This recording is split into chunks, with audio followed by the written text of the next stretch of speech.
जेका सदा सदा जलंदी रहंदी ऐं असांजे सिंधी समाज जी रोशन राह कंदी रही।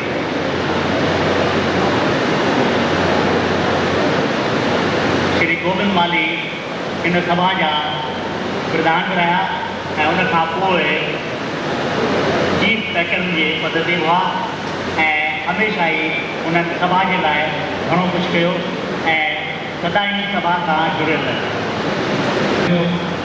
हिन हॉल में खड़ो करे सभु कला प्रेमी ऐं साहित्य प्रेमी वेठल आहिनि जिनखे कला सां लगाव आहे, संगीत सां लगाव आहे। उन्हनि जे साम्हूं आनंद बख्शी साहब जो इंट्रोडक्शन ॾियणु माना सूझ खे हथ ॾियणु आहे। मिस्टर आनंद बख्शी जिन्होंने करीबन 6000 गीत हर इंसान के हर पहलू के ऊपर उन्होंने लिखे हैं। हर जिंदगी के बारीकी को उन्होंने बारीकी से जांच के उसी के ऊपर उन्होंने गीत लिखे और ऐसे गीत जिन्होंने हमारे देश का नाम पूरे विश्व में आगे किया है।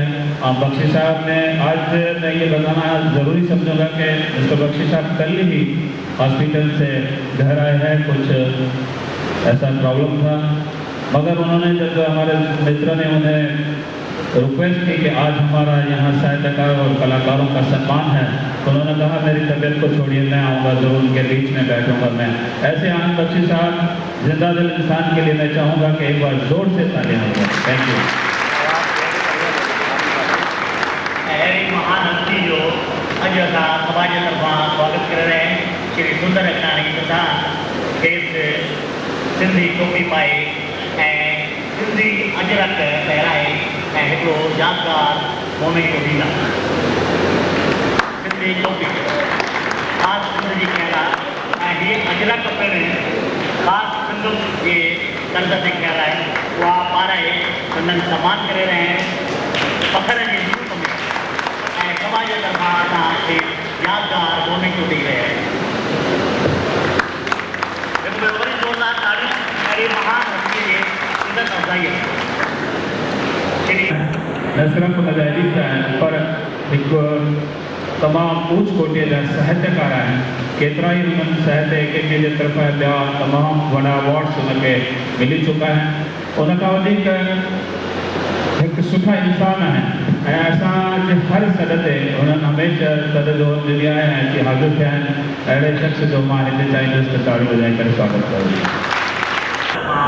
अॼु सम्मान करे रहिया आहियूं समाज प्रधान श्री सुंदर रंगाणी सभ खां खे टोपी पाईंदो ऐं उनखां पोइ पग पाराइण खां पोइ अजरक पाए संदनि सम्मान कंदो ऐं पोइ खेनि हिकु यादगार उहो मोमेंट जे रूप में ॾेई संदनि सम्मान कयो। असांजे विच में असांजा नौजवान दोस्त आहिनि श्री दिलीप कुमार जी लक्ष्मी पाए ऐं उनखां पोइ सिंध मां ख़ासि पाए ऐं उनखां पोइ समाज तरफ़ां हिकु यादगार मोमेंट ॾेई असां संदनि स्वागत करे रहिया आहियूं।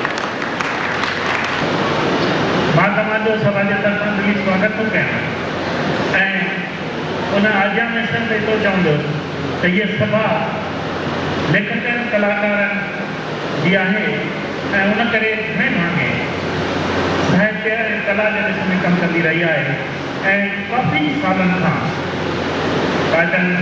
कमु कंदी रही आहे ऐं जंहिंजा फाउंडर्स अॼु बि असांजे विच में श्री ए.जे. उत्तम श्री कीरत बाबानी आहिनि ऐं माली साहिबु असांजे विच में कोन्हे ऐं ॿिए बि जिन दोस्तनि हिन सभा लाइ रक़्सत ॾिनो मूंखे उन्हनि खां भाॻ वठंदे फ़ख़ुरु ऐं ख़ुशी महसूस थी त हीअ सभा एतिरी पुराणी संस्था आहे शायदि जेकॾहिं इहा न हुजे हा छाकाणि उन वक़्तु अकेडमी वग़ैरह कोन हुयूं ऐं त सिंधियत जी हलचल सिंधी साहित्य जी हलचल सिंधी कल्चर जी हलचल असां सिंधी कलाकार आहियूं लेखक आहियूं विद्वान आहियूं इहा सभु ॼाण बूझ सेमिनारनि ज़रिए प्रोग्राम ज़रिए हिन सभाई ॾिनी आहे सम्मेलन ज़रिए ॾिनी आहे ऐं असांजे दोस्तनि जेके अॼु 80 ताईं पहुची चुका आहिनि उन्हनि सच पचो रत सच ॾिनो हो हिन सिंधी जाति खे ज़िंदा रखण लाइ इन जी खूबियुनि खे आम ताईं पहुचाइण लाइ सरकार सां हक़नि वठण लाइ मिलण लाइ सिंधी ॿोलीअ जे विधान जे 8 शेड्यूल में तकलीफ़ करण लाइ बुखार चालू करणु मुज़ाहरा करणु अलाए छा छा कयोसीं। उहे साहित्यकार कलाकार विद्वान जेके सिंध मां विरहाङे खां पोइ हिते आयासीं उन्हनि खे हिकिड़ी धुन हुई हिकिड़ी लगन हुई हिकिड़ो जनून हो त असीं पंहिंजे सिंधी जातीअ खे सिंधी ॿोलीअ खे साहित्य खे ऐं कल्चर खे नए ज़मीन में कीअं उनखे पालू लॻायूं त उन वण खे वधाए वॾो कयूं। ऐं तव्हां जिन गुज़िरियल 40 सालनि खां वठी सभा जो इतिहास सभा खे हिकिड़े बूटे मां वधंदो हिकिड़े वण ताईं पहुचंदो ॾिठो हूंदो दिल खे महसूस थियो हूंदो त सभा 40 सालनि में तमामु हिकिड़ो वॾो कमु कयो आहे। नंढे पौधे मां हिकिड़ो उहो वण पैदा थियो आहे जेको न सिर्फ़ु छायादार आहे पर मेवेदार आहे। निस्वार्थ पत्रकार जो क़दुरु कंदे सचपच जी सभा पाण खे गौरवान्वित थी सम्झे असीं बेहद ख़ुशी ऐं फ़ख़ुर सां दादा दयालदास मोटवाणीअ खे राम जवाहराणीअ पारां बर्पा कयल अखबार नवीस जो इनाम ॾेई सम्मानित कयूं था। तव्हां ताड़ी वॼाए हिन बुज़ुर्ग जो स्वागत कयो। ताड़ी वॼाइण में तव्हां कंजूसी न करियो उन में तव्हांजो को ख़र्चु कोन थो थिए हिननि सॼी हयाती अर्पित कई आहे। श्री आनंद बख्शीअ खे अर्ज़ु आहे त महिरबानी करे असांजे दयालदास मोटवाणी खे ही इनाम अता कयो। श्री आनंद बख्शी उन्हनि जो सम्मान कंदा ऐं श्री राम जवारा ने 11,000 रुपए जो चेक उन्हनि खे ॾिनो।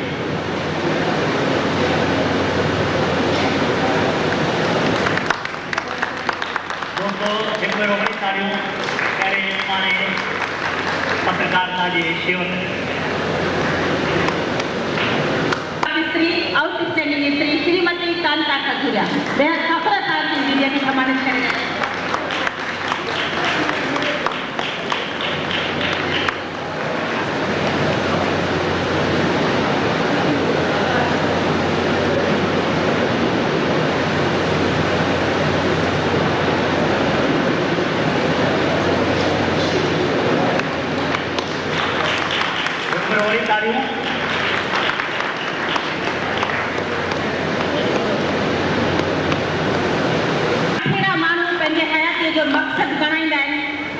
हासिल कंदा आहिनि। जलाराम साईं अॼु कोन अची सघिया आहिनि, आदिपुर में आहिनि ऐं सॼो जीवन अर्पित कयो अथनि सिंधी भाषा सेखारनि ऐं उनजे प्रचारनि। लक्ष्मी खिलाणी जिन उतां जा ई आहिनि, हू असांजो ही सम्मान खेनि पहुचाईंदा इन अक़ीदत सां ॾिनो वञे। लॻभॻि $1.5 करोड़ डोनेशन वठी उन स्कूल खे ऐं कॉलेज खे वधायो विझायो। बुलंदीअ में अक़ीदो रखंदड़, न्याणियुनि जे इख़लाक़ खे सुधारींदड़ ऐं वधाईंदड़ ऐं हर साल लॻभॻि 500-600 सिंधी छोकिरियुनि खे ग्रेजुएशन जी तइलीम ॾियारण में योगदान ॾींदड़, न त हूंदो उहे घर जी छोकिरियूं थी रहिजी वञनि। अजमेर जी कुमारी सुंदरी केवल रामानी खे सन्मानित कंदे अॼु असीं ख़ुदि सन्मानित आहियूं।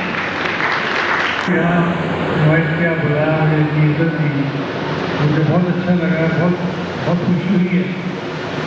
मेरी तरह तबीयत ठीक नहीं थी, मैं जाना चाहता हूँ, लेकिन मुझे बहुत अच्छा लगा। मैंने संगीत का प्रोग्राम बहुत अच्छा सुना और मुझे ऐसा महसूस हो रहा था कि पंजाबी गीत संगीत और सिंधी गीत संगीत बहुत ही करीब हैं, बहुत ही मिलते जुलते हैं। मुझे यहाँ के थोड़े से अवार्ड मैंने दिए, मैंने बहुत सारे चेक भी दिए। मुझे लगता था कि एक चेक मुझे भी मिल जाएगा।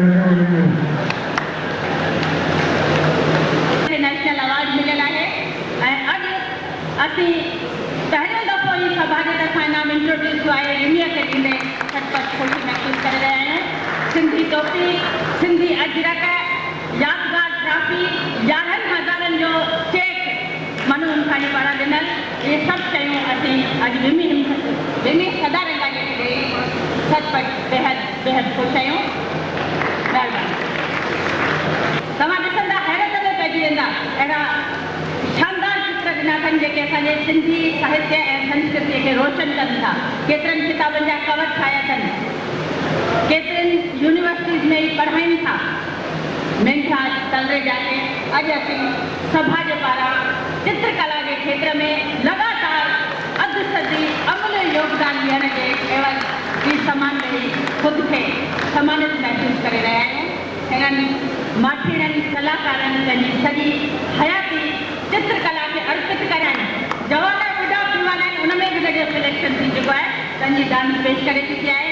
भारत जे सभिनी मुख्य शहरनि में हिन पंहिंजे माता पिता नाने ऐं नानीअ जे सरपरस्तीअ में 2.5 साल जी उमिरि में दूरदर्शन ते डांस इस्म पेश कयो ऐं लगातार हिन कला में वधे पई। चित्रकार बि थोरो चित्रकारीअ में घणेई इनाम वरिता अथनि, पढ़ण में बि वरी तमामु होशियारु आहे।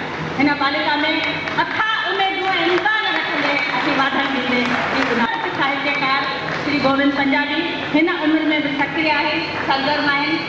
अॼु असीं खेनि सिंधी अजरक, सिंधी टोपी, 50,000 जो चेक ऐं यादगार ट्रॉफी ॾेई सम्मानित कयूं था। ही सम्मान बर्पा कयल आहे श्री मूर्जमल मंगनानी पारां। सभा जो सभिनी खां पहिरीं साहित्यक इनाम इहो ई आहे, वॾनि खां 17 सालनि खां ॾिनो पियो वञे।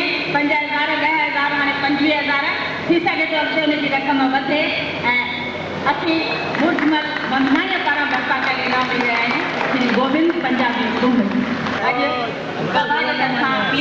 संगीत के क्षेत्र में श्री नूतन सोलानी पारां बर्पा कयल 25,000 रुपयनि जो इनाम पेश कंदे असीं फ़ख्रु महसूस करे रहिया आहियूं।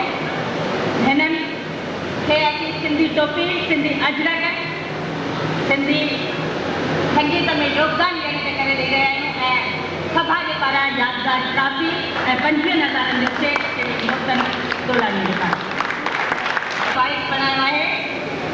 अहिड़ी नाटक जे खेत्र में समर्पित कलाकार खे असीं अॼु सन्मानित करे रहिया आहियूं। लखी ट्रस्ट जे पारां 25,000 रुपए जो चेक, सिंधी टोपी, अजरक ऐं यादगार ट्रॉफी ॾेई हिकु बुलंद पाए हिकु खंभो ताज़ो संदन टिकीअ इन मूर्ति ते वीडियो कैसेट कढी संदन शेवाउनि जो क़दुरु कयो। श्री उत्तम पंहिंजे पत्नी सुंदरीअ खे साहित्य जे खेत्र में हिमथायो ऐं ख़ुदि साहित्य जा घरा भरिया। सिंधी भाषा जे प्रचार ऐं प्रसार में सॼी जीवन अर्पित कंदड़, निस्वार्थ भाव सां अर्पित कंदड़ हिन महान लेखक खे सम्मान कंदे असीं संत सम्मानित आहियूं। भारत सिंधी ॿोली ऐं साहित्य सभा सहयोग फाउंडेशन ॿिन्ही संस्थाउनि जे तरफ़ां ॿिन्ही संस्थाउनि जा कुझु मुख्य उद्देश्य सेम आहिनि ऐं हिन साल खां असां गॾु थी करे हीउ प्रोग्राम आयोजित कयो आहे। उन ॿिन्ही संस्थाउनि जे तरफ़ां मां तव्हांजो तहे दिलि सां शुक्रगुज़ार आहियां। तव्हां पंहिंजो क़ीमती वक़्तु कढी पिया आहियो। मां शुक्रगुज़ार आहियां असांजे मुइज़्ज़ महिमाननि जो।